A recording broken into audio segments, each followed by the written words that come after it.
건강을 지켜주는 상계백병원.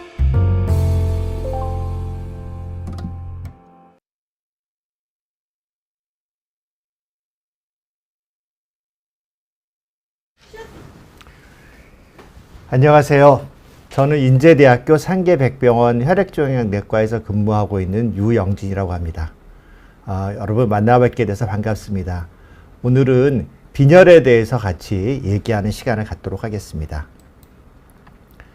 네. 오늘 얘기할 내용은 빈혈의 정의, 그 다음에 빈혈의 증상, 원인, 검사, 치료 이렇게 얘기를 하겠습니다.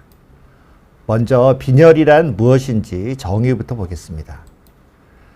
빈혈은 가난할 빈자에 피혈자를 씁니다. 그래서 피가 가난한 거죠.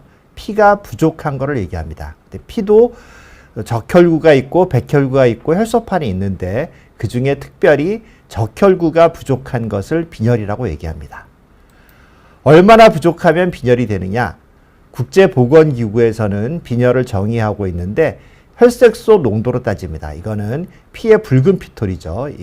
이 붉은 정도가 남자는 13g/dl보다 적을 때, 여자는 12보다 적을 때, 이럴 때를 빈혈이라고 정의하고 있습니다. 그런데 이거는 피의 농도를 얘기합니다. 우리가 음식을 간을 보죠. 근데 간을 볼 때 이 간을 보고 소금이 얼마나 들어있는지를 알 수는 없죠. 소금의 농도를 아는 겁니다. 그러니까 다시 말하면 똑같은 소금이 들어있어도 물이 적으면 짠 것처럼 느껴지고 물이 많으면 싱겁게 느껴지겠죠. 그리고 소금이 많은지 적은지 이런 농도를 보는 거기 때문에 꼭 소금의 양이라고 말할 수는 없습니다. 마찬가지입니다. 혈액 검사도 몸에 있는 피를 다 뽑아서 적혈구 양을 잴 수도 있겠지만 그러면 환자가 죽겠죠. 이렇게는 못하고 피를 조금만 뽑아서 적혈구가 얼마나 진한지 농도를 재는 겁니다. 즉 아까 소금 간을 보는 거랑 똑같은 그런 거죠. 그래서 빈혈 검사에 허점이 있습니다. 예를 들면 콩팥이 나빠서 몸이 붓고 소변이 잘 안 나가서 수분이 많을 때, 이럴 때는 적혈구가 적은 것처럼 나오겠죠. 그러니까 물을 많이 넣은 국처럼 보입니다. 그래서 빈혈이 있는 것처럼 보일 수가 있고요. 거꾸로 설사를 많이 해서 수분이 많이 부족하게 되면 빈혈이 있는 환자가 빈혈이 없는 것처럼 보일 수도 있습니다. 이런 경우는 꽤 있습니다. 병원에 와서 계속 수액주사를 맞아서 몸에 수분이 많아지면 점점 빈혈이 있는 것처럼 보일 수도 있습니다.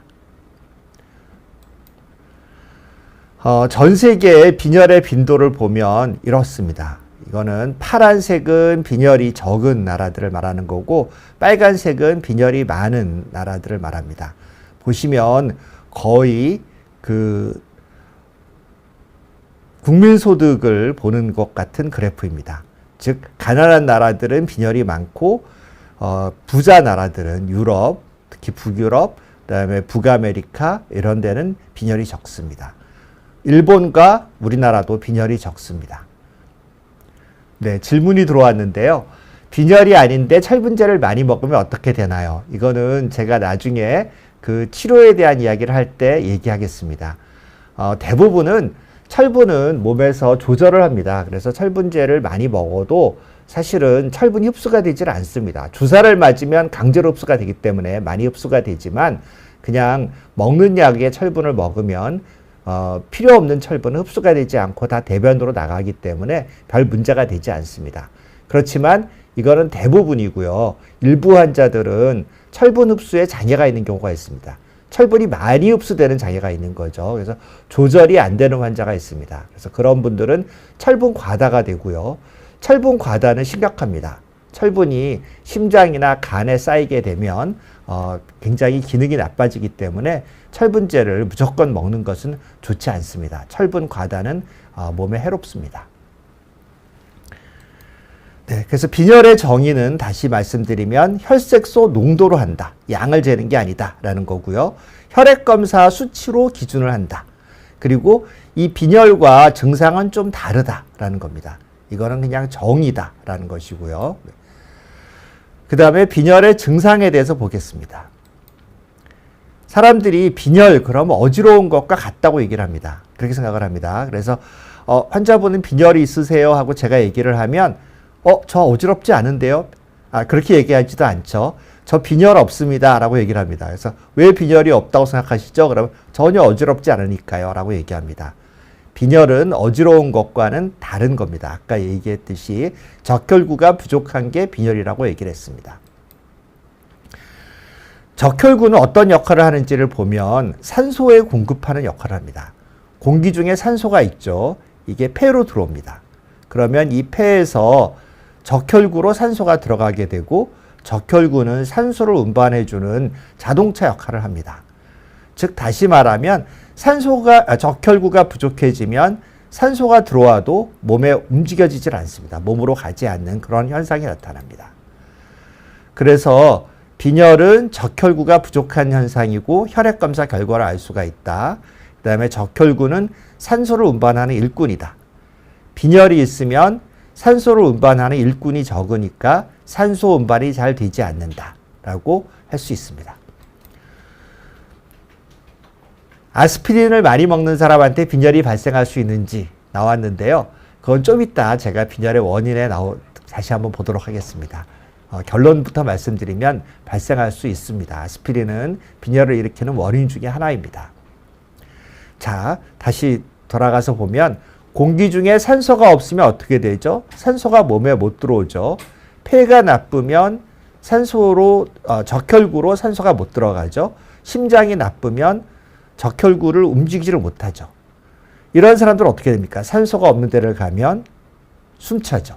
폐가 나쁜 사람 걸을 때 숨차서 못 걷습니다. 심장병 어린이 체육 시간에 운동 못하고 가만히 앉아있는 경우가 많죠. 즉 빈혈이 심해도 모두 다 숨이 찹니다. 산소가 안 가는 거죠. 특히 산소가 많이 필요한 운동할 때 숨이 찬 게 빈혈에서 나타나는 흔한 증상입니다. 자, 그러면 어지러운 거는 어떻게 생기는 걸까요? 어지럽다는 거는 우리가 흔히 어지럽다고 얘기를 하지만 사실은 두 가지가 있습니다. 아찔아찔하고 깜깜해지는 게 있고 쓰러질 것 같은 게 있고 삥삥 도는 게 있습니다. 그리고 그런 걸 둘 다 어지럽다고 우리가 표현을 하죠. 먼저 아찔하고 깜깜해지는 거. 이런 거는 가장 흔한 거는 머리로 피가 잘 가지 않을 때 그렇습니다.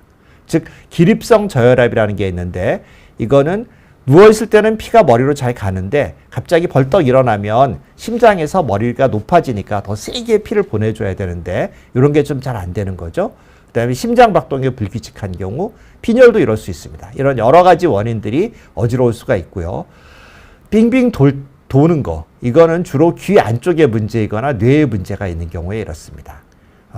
이런 어지러운 거 여기서 어지러운 왼쪽에 있는 어지러운 거는 주로 일어날 때 이럴 때 어지럽고요. 이 빙빙 도는 거는 누워 있어도 이렇게 빙빙 돕니다. 이거는 빈혈하고 상관없고 특히 귀 안쪽이나 뇌 이런 쪽에 문제가 있기 때문에 이비인후과를 보시는 게 가장 중요하겠습니다. 그래서 빈혈은 증상이 여러 가지가 있는데 먼저 조금 피가 부족하면 피로감이 가장 많이 느껴집니다. 네. 지금 얘기한 대로 졸리고 피곤해서 피검사 받고 빈혈이 있다는 거 알았다고 하시는 분이 계시네요. 마찬가지입니다. 이렇게 산소가 부족하면 몸이 필요하게 느껴집니다. 이런 게 빈혈 증상입니다. 어지러운 게 아니고요. 졸리고 스태미나 감소되고요. 그리고 숨이 차고 특히 운동할 때 숨이 차고 일꾼이 적으면 일꾼들이 일을 많이 해야 되겠죠. 빈혈이 있으면 심장에서 피를 많이 보내줘야 됩니다. 그러면 가슴이 두근두근 거리는 증상이 나타납니다. 그리고 머리로 피가 좀 적게 가고 산소가 적게 가니까 머리도 아프고 어지럽고 이런 증상들이 다 나타날 수 있습니다. 건강을 지켜주는